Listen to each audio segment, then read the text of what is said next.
So welcome everybody. Thank you for joining our session this morning, which will be on humanitarian mine action.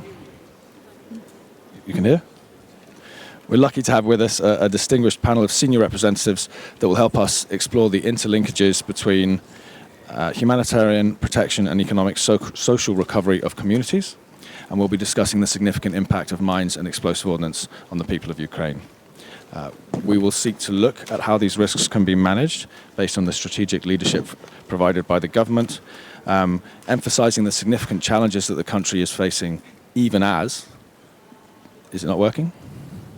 It's okay, even as they defend themselves from the invasion. We also hope to look at some of the positives that have come out of the partnerships and some of the opportunities presented by the new innovations which are springing up as a result of all the work being done. My name is Rory Logan. I'll be facilitating this event. I'm a head of division at the Geneva International Center for Humanitarian Demining. I've been working with Ukraine and the Ukrainian governments on mine action since about 2016. And I oversee all of our operations in the country at the moment. In a second, the session will start with a presentation from our first Deputy Prime Minister and Minister of Economy, Yulia Sviridenko, followed by some reflections from our distinguished panelists and some interventions from the floor. Ideally, and if possible, we'll take time for questions at the end, but we have been told that we're on very, very strict timings today, so please bear with us on that one. And without much further ado, please could I hand over to Madam Deputy First Prime Minister to give us an overview of progress since last year's recovery conference in London. Thank you, Yulia. I would ask my colleagues to assist me in the presentation. Good morning. And I would say actually it's one of the most important issue in terms of reconstruction. I would say that it's a zero stage for reconstruction and recovery. So that's why we pay so much attention to the mining activity. For setting up a strategy for the mining activity for the next few years, because we understand that it's not just a question of clearance of mines or explosive devices. It's a chance to save people's lives, and it's about enabling farmers to work in Kherson region. It's about enabling children to return in Kharkiv school, or to enable our doctors in my native Chernihiv to feel themselves safety at work. So that's why I think it's a crucial issue that should be discussed here, and I'm very grateful to the organizer of this conference that we pay attention and we add to the agenda the humanitarian clearance, the mining issue, humanitarian demining. And currently Ukraine, as you know, is the most potentially contaminated country. So 144,000 square kilometers under subsection. And it means that the mine contamination of this area puts 6.1 million people at risk. So it means that for now we have 970 reported cases of mine injuries, among whom 100 children that have been injured. So it means that if we don't act collectively, by 2013, so we've got 9 million people that is going to be under these risks.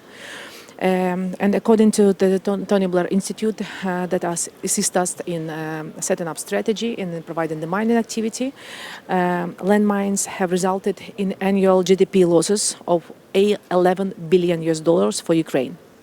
So this is equivalent to 5.5 of Ukraine's total GDP in 2021. So it's also the question of economic recovery as well. So this challenge require from us a long-term planning, and that's why we have developed a strategic framework. It calls Mine Action Strategy. And I'm sincerely grateful to all partners that have been participating. I look at this audience and I see that at each row I see our partners that was involved in the drafting of this Ukraine Mine Action Strategy, and we are ready to take on board more partners, so to have more joint efforts. And it was a long way, but now the documents is on the way to adoption. And this mine action strategy, it has three main strategic goals.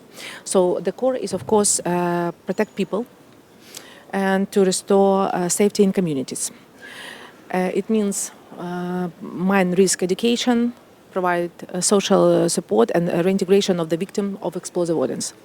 The second thing is, of course, for me, like a Minister of Economy, it's extremely important to return land to productive use, and this includes systematic, non-technical, and technical survey. It includes development of the mining market. It's something new. But we, as promised, we have launched the program, and we, like a government, refund up to 80% of the cost for the mining activity. So it's, let's say, rather innovative approach. We'll see what will be the impact for economy. We will evaluate it at the end of the year. But I think this experience can be shared globally with other countries facing the same challenges. And the third way, ensuring effective mine action system management for task prioritization, data management, and resource allocation. And we're working on strengthening our own institutional capacity. And in April, we'll appointed a director for the Center for Humanitarian Demining, and we will work towards achieving the strategic goals.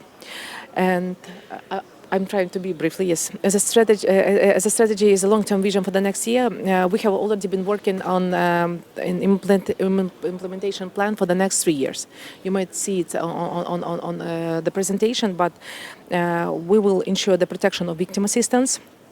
We would help farmers in the mine of agricultural land, and we, as I said, we have already launched a compensation mechanism, and we allocate $75 million for 2024 for a state support mechanism for farmers, and invite partners to join this initiative and support.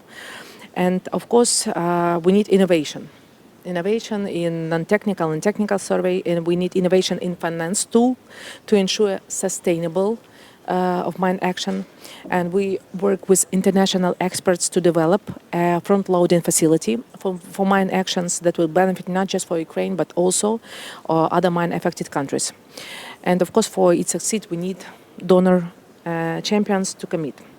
And our goal is to protect people and to support the economy in regions. This is why localization of mine action equipment, partnership with Ukrainian producers of equipment, components and spare parts is very important to us, because we have also we have an economic policy called Made in Ukraine. So now we are trying to incentivize our foreign partners to localize their production of heavy machines for the mining, to localize other equipment within the country, because it can also help to sustain the economic growth within regions. And of course, our goal is to build sustainable and long-term support of our partners based on strategic priorities. And I just will show briefly. Will show the results that we have. So 30,000 square kilometers, we managed to return to productive use since the full-scale invasion. Believe me, it's a huge number. It's 17 or 11% of the potentially contaminated area. So it means that we succeed a lot last year and during this several months of 2024. And just 12,000 square kilometers are land that we surveyed and cleaned over the last months. So with joint efforts with our partners, we start a non-technical survey in 137 territorial communities in 7 regions, and this is around 85% of communities that require survey. I think that I would finalize, and of course, you might see the infrastructure surveyed and cleared, and safety people is a key criteria for us. And we evaluate together with social, economic, and environmental aspect. And final, I would say that this is something interesting I want to share with you, together with our partner, Palantir. So we are trying to use AI to prioritize the mine action activity within the country. And this is interesting slide. You might see that in Kharkiv region, we're trying to evaluate how many children are at risk, how many teachers are at risk, if we put on the map all these mines that we have found. And it would help us to prioritize that land that should be cleared. It would help us to prioritize the risks, and it will help us to actually speed up the process of mine action activity within our country. So we're trying to be innovative. We're trying to use AI. We're trying to use new technologies in the mining activity, and of course we need more partners to join our efforts, because we understand that it's not a sprint, it's a marathon for our country, and it has a huge impact on people's life and on economy. Thank you. Yes, I need to show you a video. I was trying to speed up as much as possible. Video.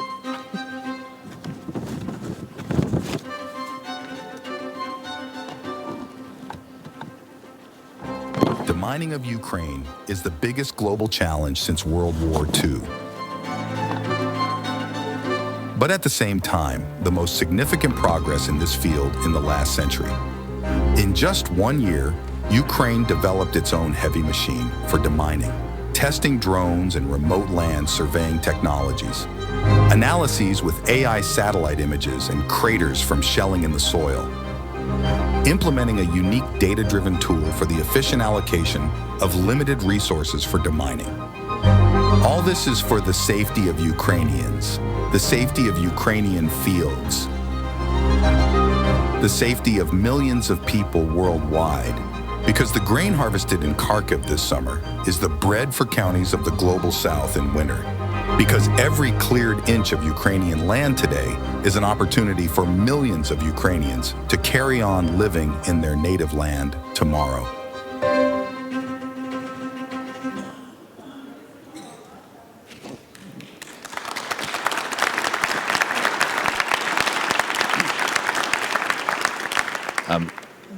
Madam First Deputy Prime Minister, thank you very much for covering so much, so comprehensively and so efficiently. I think it's really important highlighting the aspect of demining as the zero step for recovery, making it very clear that the government has a plan, and I think also demonstrating some of the really significant progress that has already been made and potential for innovation to further speed that up. So thank you very much for that comprehensive overview. I'd now like to turn to our co-host. Mr. Tobias Linder is a Minister of State from the German Federal Foreign Office.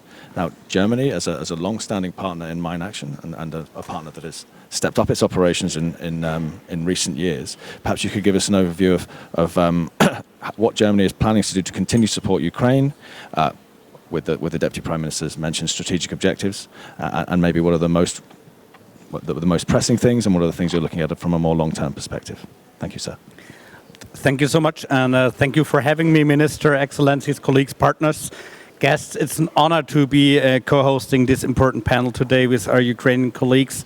The figures we just heard, the images we just saw, they have made us abundantly clear what we all know. The contamination with explosive ordnance and mines is a deadly danger for Ukraine, a danger inflicting insecurity and pain, much longer than the actual fighting.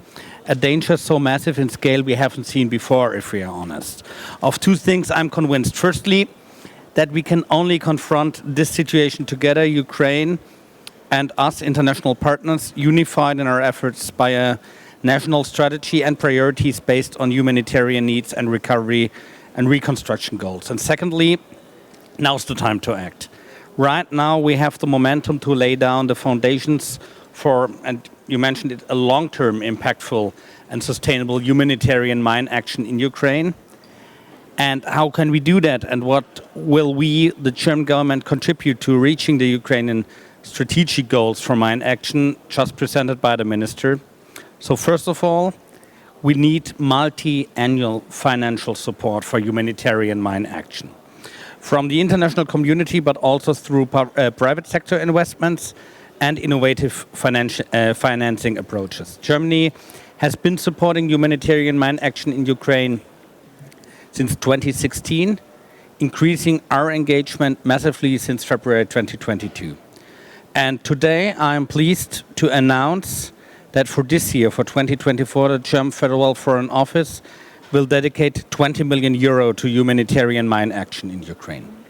7 projects with international partners are currently in different stages of planning and implementation. Several of those projects will continue into the next year with over 4 million euro already dedicated for next year.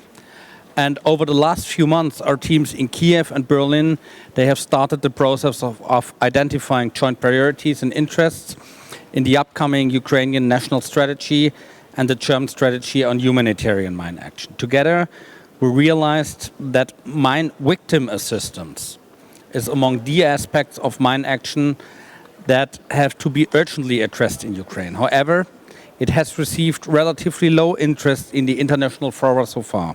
And this is why we dedicated to specifically include this aspect on today's agenda. This is why we will continue to bring this topic into discussions about mine action in Ukraine.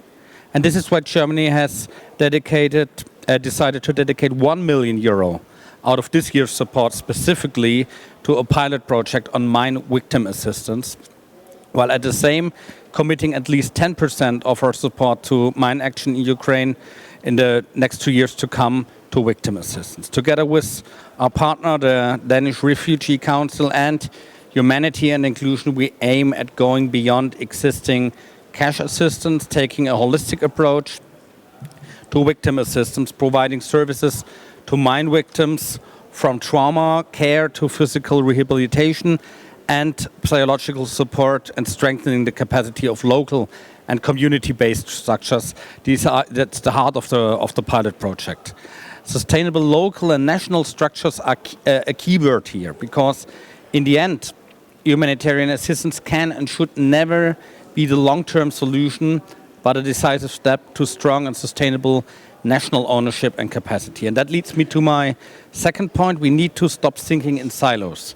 Humanitarian mine action is closely linked to broader humanitarian assistance, but also to stabilization efforts, to physical reconstruction efforts, to the recovery of the agricultural land, to social cohesion.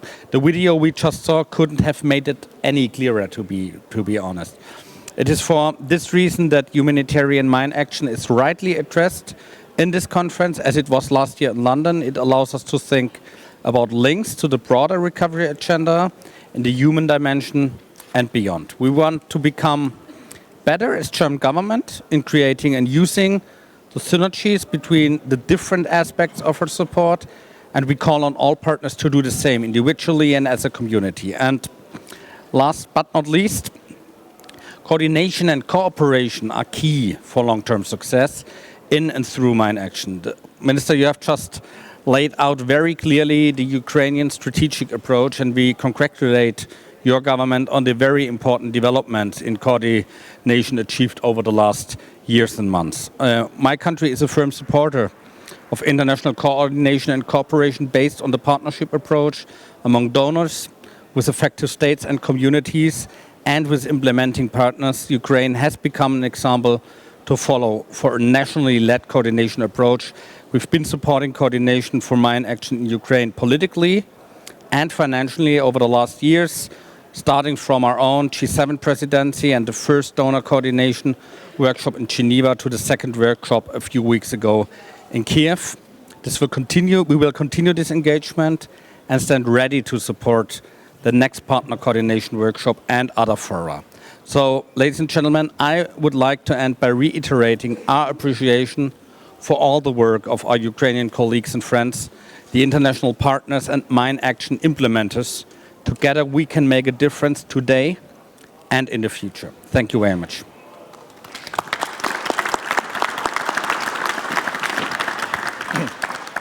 Thank you so much, Minister, for that intervention, which really highlights a couple of very key points. I mean, this issue of partnership is obviously very, very important as we strive together to ensure that Ukraine is made safe, or the risks of this massive problem are addressed. I also thought the issue of momentum, the multi-year aspect, and trying to ensure sustainability came out very clearly, and also that link to broader agendas and the way that mine action isn't just siloed, but it actually affects everything else, which I think goes back to Ms. Fedodenko's point about the zero step for recovery. So thank you very much. We're now going to move deliberately to a sort of more granular intervention from a civil society actor, Charlotte Slente. We're lucky to have us here as the Secretary General of Danish Refugee Council, an international civil society organisation with a mandate for mine action, but also a much broader mandate looking at emergency response through to long-term recovery. And could I ask, Madam Secretary General, what you, from your perspective and experience in Ukraine, what is required from government actors to play an active role in the humanitarian mine action sphere, and maybe building on something the Minister just said, maybe something specific about the victim assistance and how that all works. Over to you. Thank you very much, and thank you for the invitation to be here today. We are very happy about that. We are extremely pleased with the good cooperation that we have with the Ukrainian authorities on mine clearance in Ukraine, and we are very appreciative of the generous support from various governments, also governments represented here, including the GFFO, for mine clearance activities that we support in Ukraine. We as an agency have been clearing mines for over 25 years globally, and we've been doing so in Ukraine since 2014, which means before the full-blown invasion 2.5 years back. But since the invasion, we have been clearing thousands of square meters of land for productive use, and we have also been identifying hazardous areas covering millions of square feet of land. We have delivered sessions on explosive ordnance risk to around 70,000 people, and we've been training hundreds of teachers to engage in mine risk education. Because mine mine issues is about risks for people. It's not only about weapons. I'd like to stress maybe 3 or 4 main points here. One is, demining needs to have people at the center is one key message. The other second key message that I'd like to deliver is that for demining to be efficient, as the State Minister said, it needs to be a coordinated approach and a coordinated effort. And thirdly, we need to do this right, not only to do it fast, but to do it right. And fourthly, I'd like to speak very briefly about mine victim assistance. So putting people at the center, it's about saving people's lives, of course, and protecting their futures. An endeavor that goes beyond restored infrastructure and beyond recovery of the economic benefits of cleared farmland. So far, over 32,000 people, civilians, have been killed or maimed by explosive weapons in Ukraine since February 2022. And this includes 1,200 casualties of from explosive ordnance. Those most affected are those last equipped or worst equipped to deal with it, and the most vulnerable. And among them, obviously, children who are at particular risk. Those working the land are obviously at risk. They often face a choice between a loss of income for themselves and their families and taking lethal risk going to work in their fields. For the displaced people, the clearance of mines and unexploded ordnance impedes safe returns for people to their villages and their towns where the fighting and the bombardment have taken place, and it hinders, it hinders reconstruction in those places.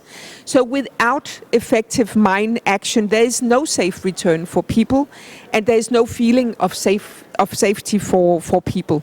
So humanitarian mine action is about people and safety for people, not only about the weapons that we need to clear.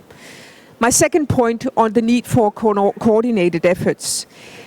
DRC reaches most people, and we achieve most when we do it in a coordinated manner and when we coordinate demining work with other types of recovery work.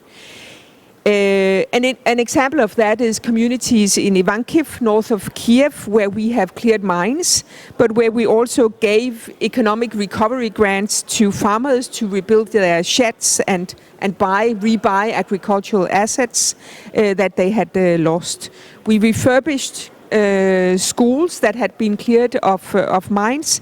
We provided water pipes to help restore access to key infrastructure.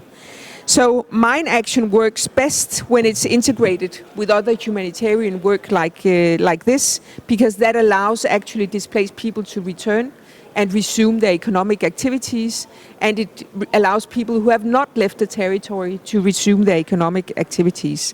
And this means that we need to put in place partnerships and planning architecture to do it in a coordinated manner, effectively and widely, also across government departments of Ukraine moving ahead. My third point is about needing to do this right. I mean, and there's no shortcuts when you deal with mine clearance.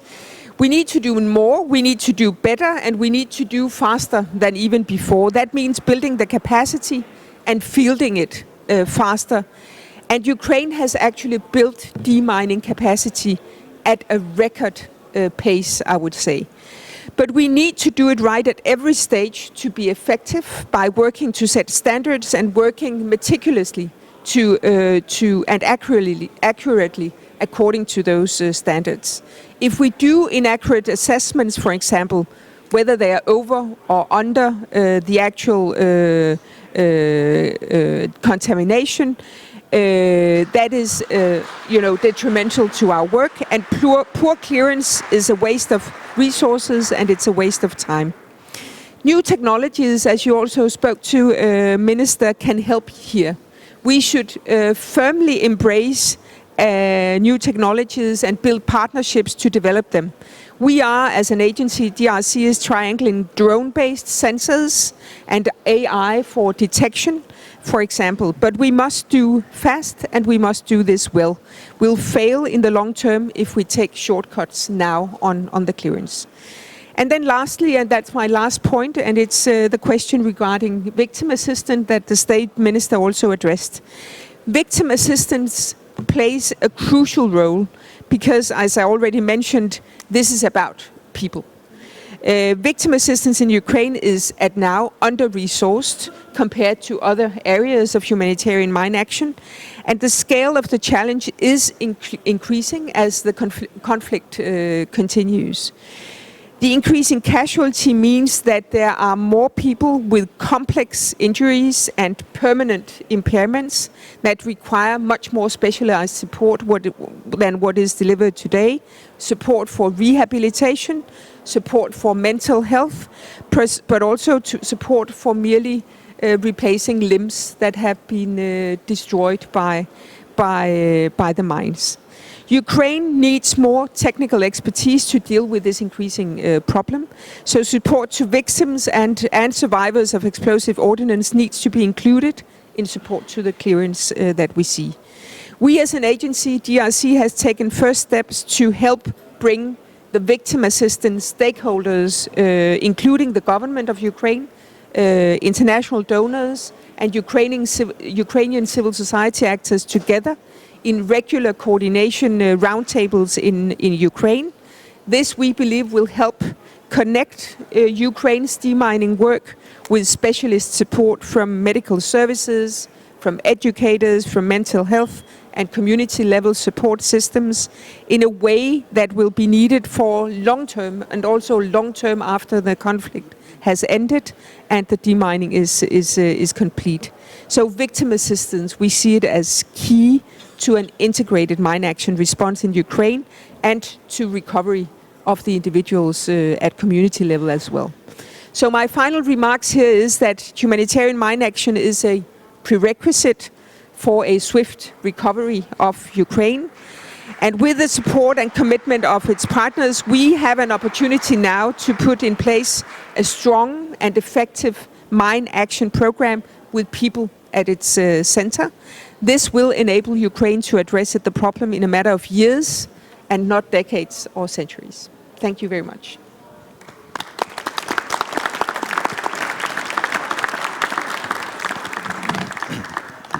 Thank you so much, Secretary General, for all the points you made there. I mean, I think you said a lot, but people, not weapons, that really clearly came out. But also this issue of having to develop mine action programming and design it at the inception phase to link into broader agendas, so that we know that we're covering more ground and not siloing ourselves. And of course, the continued focus on the victims, the people that are actually being affected by these ordnance day by day. So thank you so much for that intervention. I'm now going to hand the floor over to our next speaker, who is Alexandre Levesque. Alexandre is the Assistant Deputy Minister for Europe, Arctic, Middle East and Maghreb, I think, at Global Affairs Canada. Now Canada is obviously a significant supporter of mine action and has been for a long time. You support both national capacity building but also operational programming. And all of this is, of course, influenced by Canada's feminist international foreign policy. I wonder if you could briefly give us an overview of what your plan for supporting Ukraine is, and how is the broader commitment to women, peace and security agenda influencing this and your thinking? Over to you, sir. Thank you, and thank you for this great opportunity to be on this panel and to address this critical issue. It was a stark reminder to hear of the human impact in the Deputy Prime Minister's remarks in the video, but also in the exhibit just outside the hall. I've seen these prosthetic legs. A graphic reminder of how this is affecting Ukrainians right now, and something that you really see underplayed in mainstream media. But also the very poignant comments that were made about the fact that this mining and demining efforts affect so much more than Ukrainians, because it is the productivity of land ultimately that needs to be returned to full and maximized levels. What I'd like to do is just spend a couple of minutes talking about, as you situated, the interplay between mine action and the overall women, peace and security efforts. But obviously, Canada has been a leader and very focused on demining for almost 30 years now. You'll remember the 1997 Ottawa Convention, the Anti-Personnel Landmine Convention. So this has been an area of focus and expertise in Canada for very long. And actually, we've been involved in demining in Ukraine since 2015. Totally, the total investments that have been made between 2015 and up to the full-scale invasion of Russia was about $80 million. Now, I'm happy to announce today that Canada will make further contributions and an additional $5 million to Tetra Tech, bringing our contribution to this U.S.-led initiative to $12.5 million. More announcements will be made in the coming days. I've stayed this long in this job by knowing that I shouldn't upstage or scoop my Prime Minister. So there's things coming up that will give him an opportunity to make more announcements, but particularly to support the Mines Advisory Group, which works in partnership with the Ukrainian Deminers Association. Canada's approach to mine action in Ukraine is two-pronged. Number one, we focus on strengthening national mine action capacity. And number two, we advance the efforts of international and national NGOs to carry out survey clearance, risk education, et cetera, et cetera. We're also promoting the mainstreaming of gender equality across all of our mine action interventions. And this is, as you mentioned, against the backdrop of our feminist international assistance policy and overall support to the women, peace and security agenda. The way we do this is twofold. First of all, we ensure that our partners undertake a gender-based analysis of their planned mine action intervention. And this is, by the way, an approach that we have across all development activities and all domestic activities. We've now adopted gender budgeting, which means that every budget request needs to include a GBA plus analysis, and we apply this to partners to implement mine action as well. And then number two, we insist that our partners integrate not only the findings of their analysis, but also directly address the barriers to gender equality in how they carry out their activities. Why is this important? Well, first of all, because landmine and other explosive remnants of war impact men, women, boys and girls differently based on their roles in society. And consulting widely across different community groups leads to more informed decisions and better training, more effective and efficient risk education, survey and clearance. Number two, we know from experience that a wide number of mine-affected, that in a wide number of mine-affected contexts, explosive ordinances and the risk education that comes with it is most effective when it is age-appropriate, gender-appropriate, gender-sensitive, and targets more those that are most at risk. And for example, in Ukraine, we know that the groups that are at highest risk of being injured or killed are adolescent and adult men. So training needs to be catered to that. However, having said this, globally, mine action is a very male-dominated sector. And so, given the underrepresentation of women in operational and policy roles, the employment of women in this sector, if it is to be increased, will contribute to women's economic empowerment, which is obviously central and really links back to the previous panel here on gender equality. So, in a way, focusing on the employment of women in mine action in Ukraine has the potential to challenge negative stereotypes and gender norm and really increase the economic value and value proposition of women.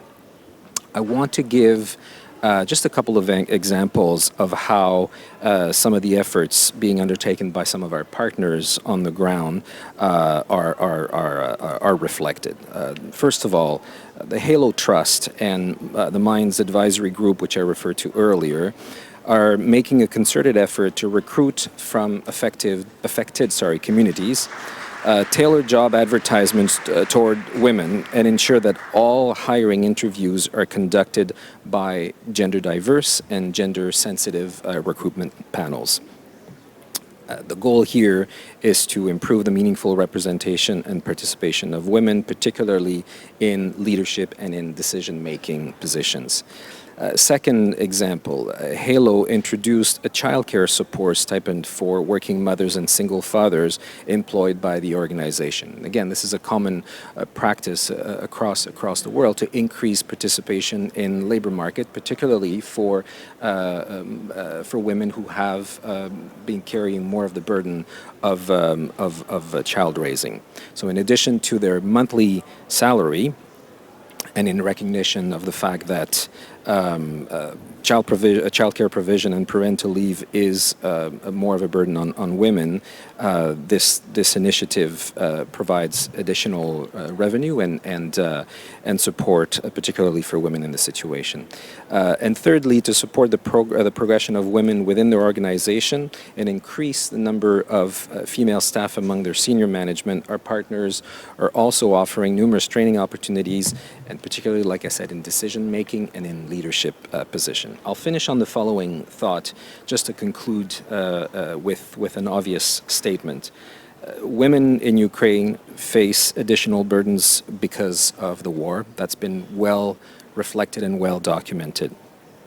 They also play a vital role in the defense of their country and in shaping the future. And mine action is a sector that makes important contributions to peace and security, has the potential to unlock greater opportunities for women and augmenting their participation in rebuilding their communities. And for that reason, this is an area of support that will remain an area of support, as I've alluded to, and more announcements to be made in the coming days. Thank you.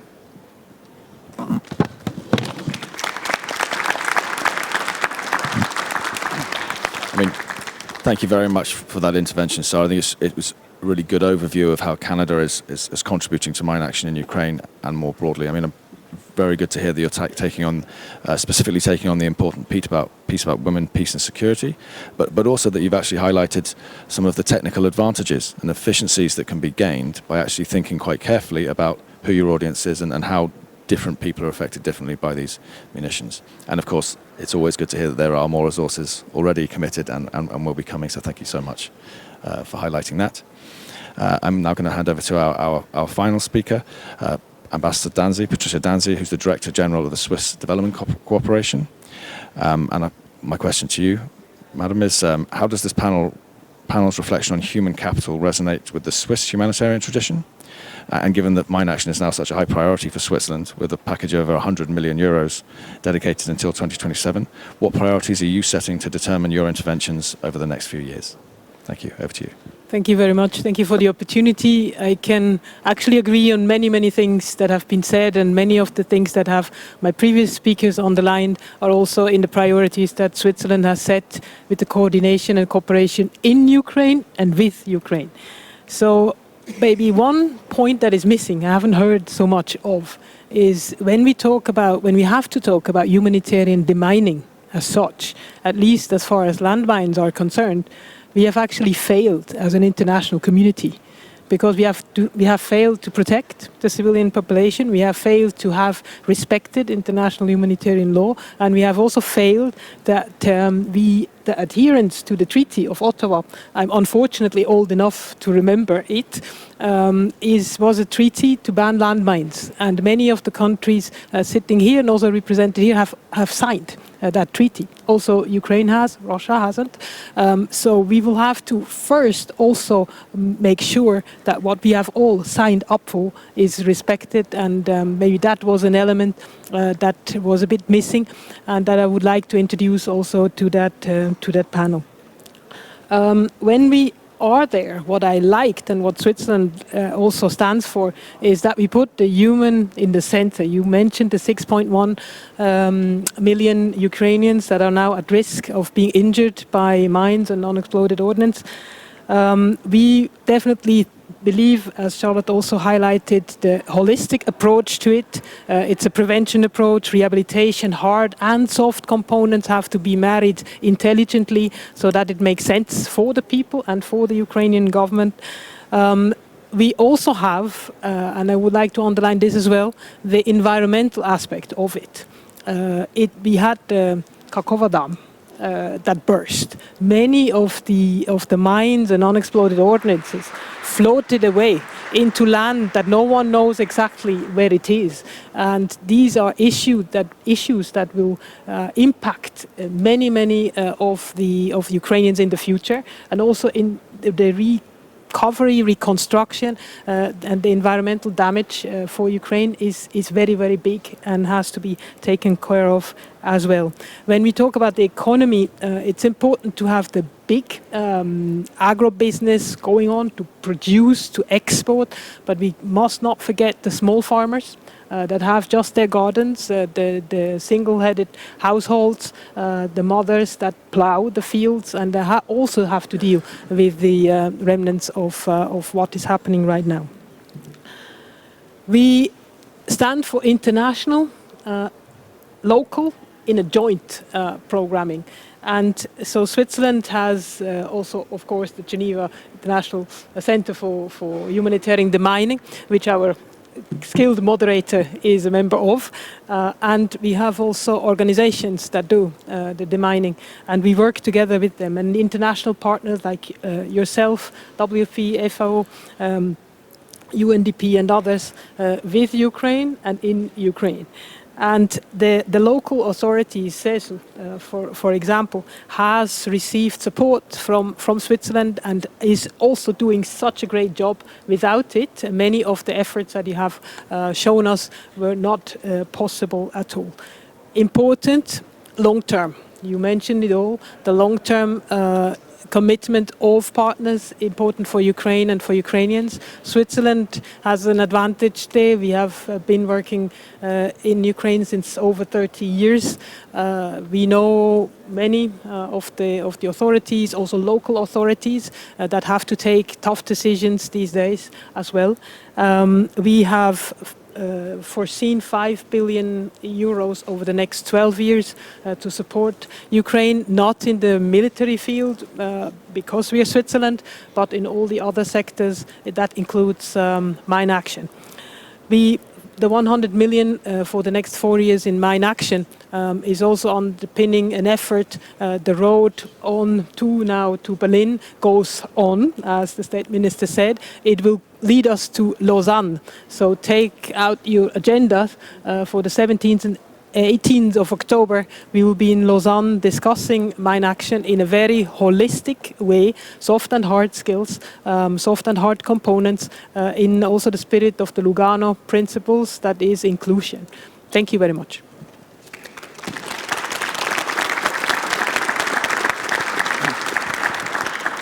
Thank you very much, Ambassador Dancy, for that overview. Even the sobering section about the inherent failure, given that this is still a problem and something that we'll continually need to think about, but also covering the holistic approach, really bringing in those issues such as environment, and again talking about partnerships. I'm really pleased to hear a mention of all of the international actors and partners that are here today, but the work of the State Emergency Services of Ukraine, which I think we can all agree has been fantastic and immense under really, really difficult circumstances. So thank you very much for that intervention. We now have planned a series of interventions from the floor. We have a very short time left, so could I please ask the speakers to stick to the 1 minute that has been allocated to them. And first and foremost, I'd like to invite Mr. Michael Vasaro, who is, Deputy Assistant Secretary of State, to give an intervention from over there. The floor is yours, sir. Thank you. It's a great honor to have this opportunity to make an intervention today. The United States is committed to supporting Ukraine's demining priorities. We have provided $182 million since February 2022, and we expect to announce additional funding later this year. Our largest investment is training and equipment for deminers in the Ministry of Defense and Ministry of Internal Affairs. Our joint project with Canada has trained more than 850 personnel to date. Building the capacity of government deminers is a key aspect of Ukraine's mine action strategy. In addition to improving safety and efficiency, it also reduces long-term reliance on international aid. Since our project started in October 22, we have focused on foundational training for new personnel, helping Ukraine expand its demining operations nationwide. Moving forward, we plan to transition to more advanced EOD and train the trainer courses so that Ukraine's own training programs are world-class. We look forward to coordinating this work with Ukraine and the international community. Thank you. Thank you so much, sir, for highlighting the massive contribution of your country, and thank you so much for keeping to time. That's very, very helpful. Our next speaker is the Director of Ukrainian Deminers Association. The floor is yours, Timur Pistrua. Please go ahead. Unfortunately, Ukraine has the largest number of mine victims around the world for past 2 years. In Ukraine Deminer Association MBA database, we have already registered more than 2,500 victims, and they have urgent needs for support. Let me kindly remind you that MBA is not just one-time assistance. It shall be comprehensive and sustainable support with the aim of reintegration of survivors into normal life. I'll give you one example. Dmitro Slepkany, who became a victim on an insidious Russian mine and completely lost his sight, received help from UDA. Later, he expressed his desire to work in our team and was recruited. Having studied special application and software for the blind, he is currently working at the same level as the rest of UDA staff and provided assistance for mine victims. As Metro says, he is really happy that his little child, 4 months old, who will go to school later, when someone asks him, "Who is your father?" he will not say, "My father is disabled," but he will proudly say that my father works in Ukrainian Deminers Association and helps people. Thank you.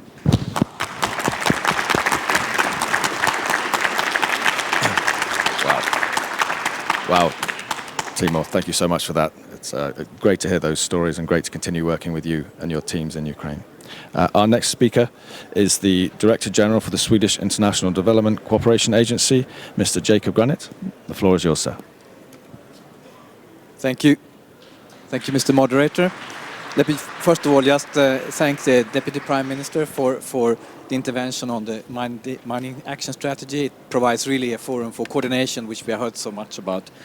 SIDA has supported mine action in Ukraine since 2018 and have redoubled our efforts since the full-scale invasion. Through funding, equipment, personnel and expertise through the Swedish Civil Contingency Agency and partners such as UNDP, UNOPS, the Danish Refugee Council, the World Food Programme and the Partnership Fund for Resilient Ukraine. Today, I'm pleased to announce additional support to the Swedish Civil Contingency Agency as part of a 3-year program, focusing on supporting Ukrainian government partners, including the National Police of Ukraine and State Transport Special Services. Through this support, these government partners will enhance their capacity to train their own EOD units on humanitarian demining. The additional support of 95 million Swedish krona, $9 million, brings our total support to 464 million about $44 million since February 2022. And let me also say that in terms of the support to victims, we are also exploring now how we can enhance our support to the health sector, in particular mine victims. Thank you. Thank you so much for highlighting yet more support to the Ukrainian program. I'm being rushed for time, so could I hand over quickly to our next speaker, Jacko Sillers, who is the UNDP resident representative in Ukraine. The floor is yours, sir. Thank you very much, colleagues, and it's really nice to be here. Let me just briefly say that I really want to thank also First Deputy Prime Minister Shevchenko for being here. I know she's leaving, but she's a stand pillar or a standing example for what leadership is and how to also strengthen the coordination efforts that's already taking place, which is really very important, and it's a privilege to work with them. UNDP is very privileged to work with many of the donors and countries here in this room. We have 14 donor partners and a capacity of about $50 million for the mine action initiatives and programs. We're very proud to work very much on strengthening national capacity, so our efforts goes into strengthening both the national capacities and organizations throughout Ukraine so that they can also do the work and can continue to lead also this very important work. Let me maybe just highlight 3 areas that's already been kind of mentioned, but I think is really crucial as we move forward. First is really innovation. We very much appreciate the role of innovation, investing in that, both in technologies with CESU for both large-scale computers, but also artificial intelligence, as well as drone technology. Through that, we've already analyzed 94,000 square kilometers of mined or contaminated areas, which I think will be very quickly released once the kind of process moves into place. The second is victim assistance. We're also looking at new models because we need to develop new models. If you know, through the RDNA, 7% of people with disabilities. There's an increase of 7% of people with disabilities throughout Ukraine. It's basically because of unexploded ordnances and mines. So how to do victim assistance right is going to be important. And lastly, we also believe in future financing, that it's not a short-term financing aspect. So also together with the UK, the Netherlands, and the Swiss, we are working on innovative financing technologies that can also look at long-term financing for this massive challenge that we face in Ukraine. Thank you very much, and also thanks to so many partners helping this important area. Jacko, thank you very much for that. And yes, I'm afraid our Deputy Prime Minister has had to leave. I think we can all appreciate all the pressures on her time and the amount that she's being asked to do today. So thank you to her and accommodate that. We have a couple more speakers. I think we have time for the last 2. Yeah, I'm getting a nod. Could I then invite Ms. Ros Eels? Ros is the Director for the Eastern Europe and Central Asia Department at the UK Foreign and Commonwealth Development Office. You have the floor. Thank you so much. So the UK, like Germany and others, have been supporting demining in Ukraine for a long time, since 2016. And of course, we've scaled up our interventions since the invasion.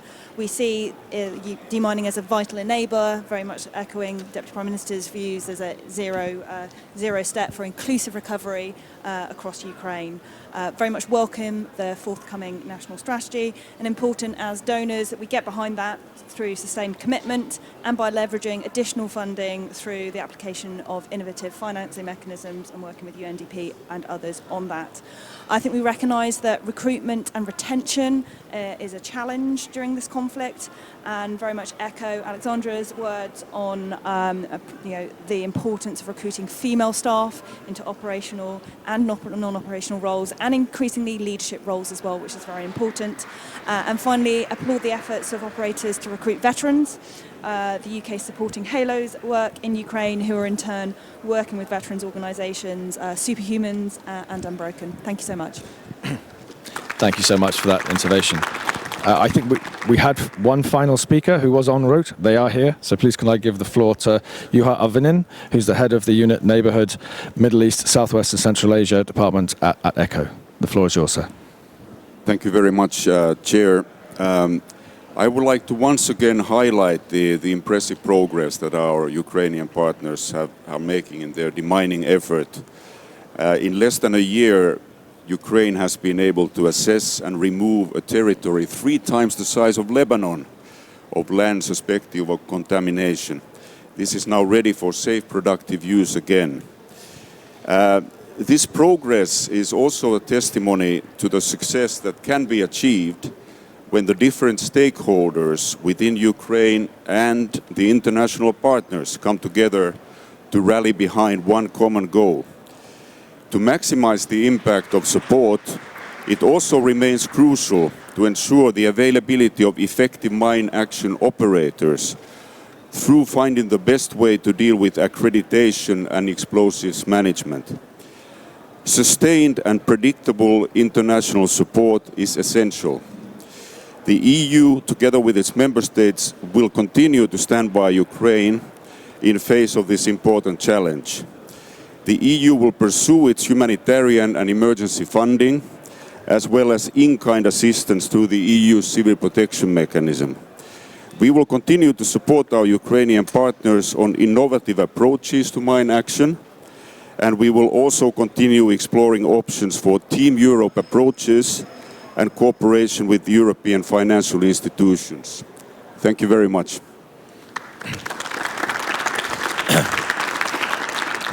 Thank you very much, sir, which is, I think, our final intervention from the floor. We've covered a lot and we've done it very efficiently. I'm afraid we will not have time to take further questions, but just to sort of very briefly summarize the fact that humanitarian mine action really is a step zero for recovery and reconstruction has come out very clearly, that the issue is ultimately about people, the people that are affected, the victims, the survivors, but also the people that are designing the responses and dealing with the problem, and this continued importance of building momentum, coordination and partnership. And I think we have a next step on that, which will be a conference in the UMAC conference in Lausanne in Switzerland later on in the year, and I hope that we'll be able to take up more of these discussions at the right level there. Just finally, from my side, I'd like to thank all of the panelists, all of those who intervened, but also take a moment to thank the interpreters and the technical team who've been fantastic, not just for this session, but throughout under really strenuous circumstances. Thank you so much. The next panel will be in 15 minutes in this room, focusing on education, science and innovation in time of war. Thanks a lot and goodbye.